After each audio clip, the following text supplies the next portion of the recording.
Hello my dear viewers, welcome to my YouTube channel.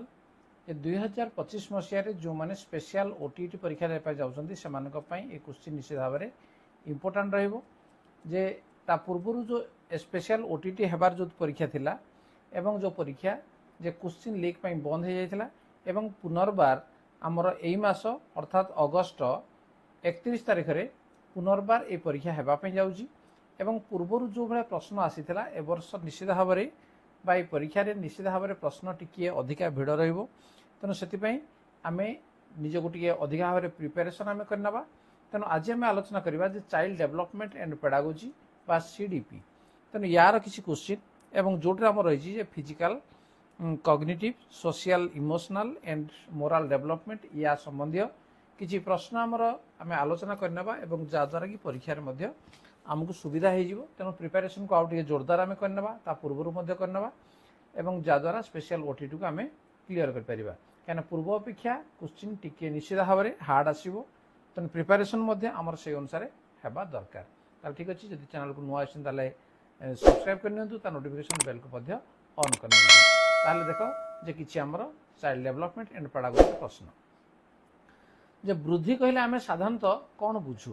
तेणु चारोटी आमर संभाव्य उत्तर रही सठिक उत्तर को आम बाछा जे वृद्धि कहले आम साधारणतः कौन बुझू परिमाणात्मक उन्नति गुणात्मक उन्नति शारीरिक वृद्धि उपरोक्त कौन सी नुहे। तेणु वृद्धि कहले आम साधारणतः बुझा कौन जे परिमाणात्मक उन्नति।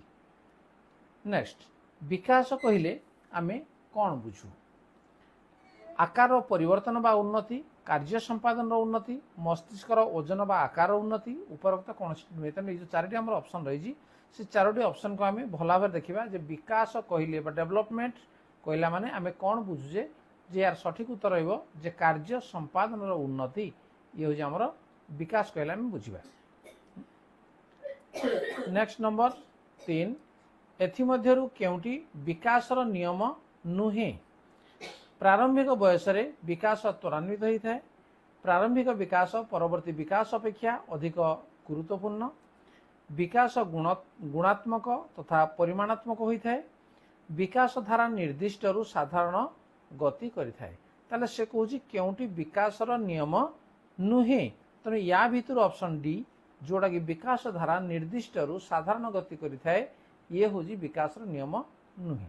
नेक्स्ट नंबर 4 प्राक कैशोरावस्थार बयस सीमा केते। प्राक कैशोरावस्थार बयस सीमा केते 10 वर्ष रु 14 वर्ष बयस पर्यंत 18 वर्ष रु 30 वर्ष बयस पर्यंत 6 वर्ष रु 12 वर्ष बयस पर्यंत 13 वर्ष रु 20 वर्ष बयस पर्यंत। तेणु प्राक कैशोरावस्था ये हूँ 10 वर्ष रु 14 वर्ष पर्यंत ये हूँ सठिक उत्तर। नेक्स्ट एथिमध्यरु केउटी प्राक कैशोरावस्थार विकासोन्मुखी कार्य नुहे। नुहे दिया देख कैशोरावस्थार विकासोन्मुखी कार्य नुहे। पुरुष बा नारी सुलभ सामाजिक दायित्व कार्य संपादन करने आर्थिक स्वावलंबी होगा प्रस्तुत होगा निज शरीर को ग्रहण करने एवं फलप्रद भावर व्यवहार करने भूल और ठीक मध्य पार्थक्य निर्णय करिपारिबा एवं सचेतन होगा। तेणु ये हूँ कार्य नुहे। नंबर 6 प्राक कैशोरावस्था घटुवा परिवर्तन गुड़िक केउं धरणर क्षिप्र धीर द्रुत पूर्वर अधिकांश परिवर्तन ठारू संपूर्ण भिन्न ये हूँ आमर सठिक उत्तर डी। नेक्स्ट नंबर 7 निम्नोक्त मध्यरु केउंटी आवेग अंतर्गत नुहे। स्नेह अनुराग ईर्षा उपरोक्त समस्त आवेग अंतर्गत नुहे कोड़ा हम ये सबू गुड़िक ये कौन गुड़िक आवेग अंतर्गत नुहे। ताले आवेग हूँ केते प्रकार 2 प्रकार 3 प्रकार 4 प्रकार 7 प्रकार। तेणु आवेग हूँ आमर 2 प्रकार। नेक्स्ट आवेग गुड़िक केउं गुणर अंतर्गत सामाजिक गुण मानसिक गुण जन्मगत गुण एथिमध्यरु कौनसीटी नुहे। तेणु आवेग गुड़िक हूँ आमर जन्मगत गुण। नेक्स्ट एथिमध्यरु काहा द्वारा आवेग गुड़िक परिमार्जित होता है मानसिक परिपक्वता शिक्षण अनुभूति उपरोक्त समस्त। तेणु सबू गुड़िक तेणु आवेग गुड़िक परिमार्जित हो पार। केउं सबु कार्यरू विभिन्न आवेगर सूचना मिली थाए शरीर अंगभंगी शारीरिक क्रिया कथबार्ता उपरोक्त समस्त एठी मध्ये ऑप्शन डी आसीबो जे एही सब कार्यरू विभिन्न आवेगर सूचना मिलिबो शरीर अंगभंगी शारीरिक क्रिया एवं कथबार्ता। नेक्स्ट प्राक कैशोरावस्था केउ सबु आवेगिक विकासर लक्षण अटे मनुआ भाव रुषिबा हठात रागिजिबा उपरोक्त समस्त एठी मध्ये आसीबो हमर कोन जे उपरोक्त समस्त आवेगिक विकासर लक्षण अटे।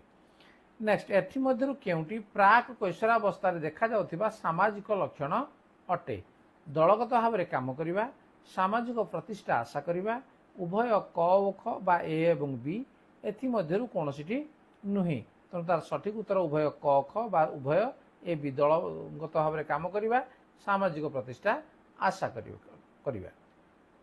नेक्स्ट हर्लक्सଙ୍କ ମତରେ आद्य कैशोरावस्थार आवश्यकता पूरण करिया पई मुख्यतः केतोटी दिगरु विचार करा जाए 2 3 4 5 मनक ये तीनोटी दिगरु ताको विचार करा जाए। नेक्स्ट व्यक्तिगत पार्थक्य परिमाणात्मक अटे गुणात्मक अटे उभय क ओ ख उपरोक्त कौनसिटी नुहे यार सठिक उत्तर होजी कोन जे परिमाणात्मक व्यक्तिगत पार्थक्य होजी परिमाणात्मक अटे। वृद्धि और वंशानुक्रम मध्य विशेष संपर्क बा उच्च अनुबंध देखा जाए यह क्यों विशिष्ट मनस्तत्वविद द्वारा कहा जायछि Galton Cyril Burt Wilson Arthur Jensen तो यार सठिक उत्तर हो किए ना गाल्टन। नेक्स्ट नंबर 17 कैशोरावस्थार बयस सीमा होउछि कैशोरावस्थार बयस सीमा 10 रु 12 वर्ष 10 12 वर्ष रु 13 14 वर्ष पर्यंत 13 14 वर्ष रु 19 वर्ष पर्यंत 8 9 वर्ष रु 19 वर्ष पर्यंत उपरोक्त मध्यरु कोनसिटी नुहे तार सठिक उत्तर होछि बी 13 14 वर्ष रु 19 वर्ष पर्यंत या कमे कैशोरावस्था बोली कहिबा। नेक्स्ट आडोलेसेंस शब्दटीर मूल शब्दटी केउंटु आसी ग्रीक शब्द लाटिन शब्द पारसी शब्द जर्मनी शब्द तार सठिक उत्तर होछि ए लाटिन शब्द रो आसी। कैशोरावस्था ही चाप और प्रवणतार समय यह केउ मनस्तत्वविद कहिथिले पोल स्टानेल पियाजे गार्डनर्स तो याकू कहिथिले किए जे स्टानेल आकू कहिथिले तेणु बी हम सठिक उत्तर।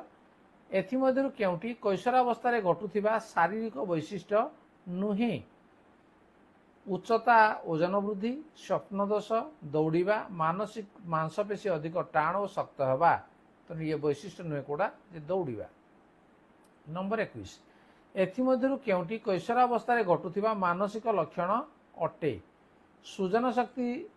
सृजनशील शक्ति वृद्धि पाइबा साहाय्य मनोवृत्तिर विकास जुक्तिसंगत चिंताधार अभिवृद्धि उपरोक्त मध्यरु कोनसिटी नुहे तो यार सठिक उत्तर आसीबो डी।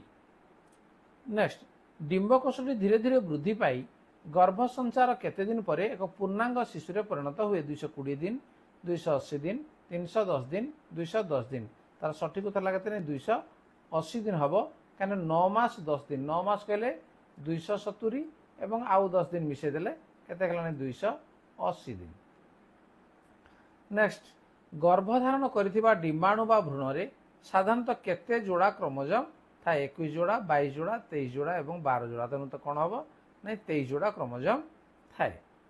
नेक्स्ट जीन मानक व्यतीत व्यक्ति उपरे जहाँ सबू प्रभाव पकाए ताहा ही परिवेष्टनी यह केउ परिवेष्टनीवादी मत अटे बोरिंग लिंगफोल्ड और वेल्स डोगाल्स और हंट्स वुडवर्थ उपरोक्त मध्य कौन या सठिक उत्तर होजी बोरिंग लिंगफोल्ड और वेल्स है एमानकर मत। नेक्स्ट नंबर 25 कालिका परिवार को नहीं केउ मनोविज्ञानी अध्ययन आरंभ करथिले न्यूटन फ्रीमान एच एच गोट्स उपरोक्त मध्य कौन सी नुहे तो यार सठिक उत्तर कौन जे एच एच गोट्स। 26 कैशोर कैशोरी मानक मध्य केतोटी आवश्यकता देखा जाए 2टी 4टी 6टी 8टी तो यार 2टी आवश्यकता देखा जाए थाए। निम्नोक्त मध्यरु केउटी व्यक्तिगत पार्थक्यर कारण नुहे वंशगत गुण परिवेष्टनी जातिगत पार्थक्य उपरोक्त मध्यरु कोनोसिटी नुहे यार सठिक उत्तर कोड़ा जेटा कोनोसिटी नुहे जति दिया जाइछि। नंबर 28 डाल्टन लैबोरेटरी प्लान केउ मसियारे होइथिला 1920 36 45 1820 तेना यार सठिक उत्तर हो कौन जे 1920 मसीह ये होता। प्रोजेक्ट पद्धति क्या द्वारा होता हेलेन पार्क नीलपाटिक सील पियाजे यार सठिक उत्तर कौन जे नीलपाटिक प्रोजेक्ट पद्धति नीलपाटिक द्वारा होता। विकास कहले शिक्षार्थीर शारीरिक और मानसिक प्रस्तुति को बुझाए शारीरिक और आवेगिक प्रस्तुति बुझाए सामाजिक और सांस्कृतिक प्रस्तुति को बुझाए शारीरिक और सामाजिक प्रस्तुति को बुझाए। तो यार सठिक उत्तर हूँ शारीरिक और मानसिक प्रस्तुति को बुझाए। ताले ये था चाइल्ड डेवलपमेंट एंड पेडागोजी यार 30 प्रश्न को आज आम आलोचना कले। तो निश्चित भाव में ये स्पेशल ओटीटी ये उपयोगी तुम मानी ताले वीडियो को प्रथम शेष पर्यटन देखि तार बहुत बहुत धन्यवाद एवं चैनल को यदि नुआ चैनल सब्सक्राइब करनी तो नोटिफिकेशन बेल को ऑन कर तेणु परवर्ती वीडियो चैनल आप पाइपर और पूर्व 70+ वीडियो स्पेशल ओटीटी चैनल रे अपलोड करा देखिपारे। तो ठीक अच्छे आज आलोचना को रखा। धन्यवाद। Bye bye.